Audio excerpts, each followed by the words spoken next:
The Chesapeake Bay is the largest estuary in the United States. Its vast watershed covers 64,000 square miles and is shared by 6 states, where over 16 million people live, work, and play. The Bay is one of the country's most valuable natural treasures, offering rich recreational opportunities and supplying millions of pounds of seafood every year. Let's explore how this ecosystem reflects the fragile balance between humans and their environment.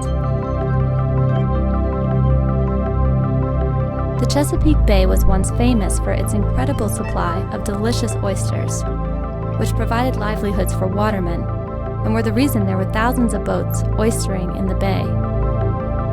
Oysters were once so numerous that they were a hazard to navigation, and they provided gigantic catches. The canning industry supplied jobs and food, and mountains of oyster shells. But oyster numbers have plummeted, rendering these mountains of oysters mere tales and photographs from history. The collapse of the oyster has been further exacerbated by disease, which now impedes oyster recovery in spite of restoration efforts. This is a tragedy, not just economically and socially for the watermen, but also for the ecosystem. So many plants and animals rely on oyster beds as habitat. We have lost the oysters, and the species that relied on them are suffering too. While the exploitation of oysters has affected the ecosystem, so has the growing population around the bay. With it, the nutrient loading from agricultural and industrial runoff has increased too. Excessive amounts of nitrogen and phosphorus enters the bay, and this causes blooms of small, fast-growing algae called phytoplankton. Algal blooms block sunlight from reaching the bottom, and, what is worse, turn the water into a dense soup. With only few oysters around to eat the plankton, most die off and sink to the bottom. This uses oxygen, turning increasingly larger areas of the bay into dead zones, deprived of the oxygen needed for life. The iconic blue crab is also affected by the algal blooms. In late summer, with temperatures soaring, algal blooms can cause crab jubilees, where legions of blue crabs swarm into shallow water, onto pilings, out of the water, anywhere, all in search of oxygen. Meanwhile, the waters turn into a dead sea, with fishes, oysters, and other life unable to escape. Oysters are not the only ones in the Chesapeake Bay eating plankton. Menhaden form immense schools that span hundreds of meters and graze on plankton as if they were the cows of the Atlantic seaboard. Menhaden are a key forage species in the food web, providing the dinner for birds, dolphins, and large predatory fishes such as striped bass.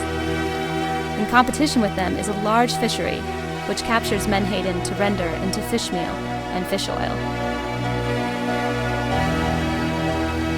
Striped bass are among the many predators of menhaden in the Chesapeake Bay.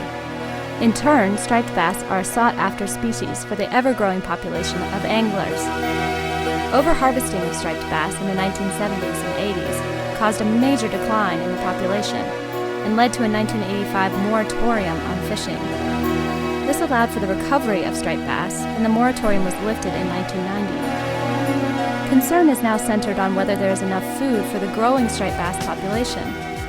Skinny striped bass that become victims of opportunistic diseases are common headlines in the Chesapeake newspapers. How does one balance the trade-off between maintaining fisheries for menhaden and ensuring sufficient food for the predators that also rely on forage fish like menhaden? We need ecosystem research to address such questions, and here, the Bay is showing the way. This is where the first fisheries ecosystem plan was developed, to manage the resources from an ecological perspective. Linked to this is a fisheries ecosystem model of the Bay, an interactive food web model used to evaluate exactly questions like, does fishing leave enough food for marine life?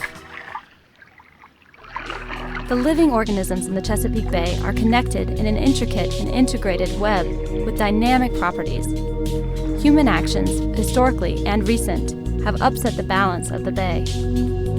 Many of the marine animals that once roamed Chesapeake Bay, such as gray whales, dolphins, manatees, river otters, sea turtles, giant sturgeons, sharks and rays, and oysters have been drastically reduced or eliminated.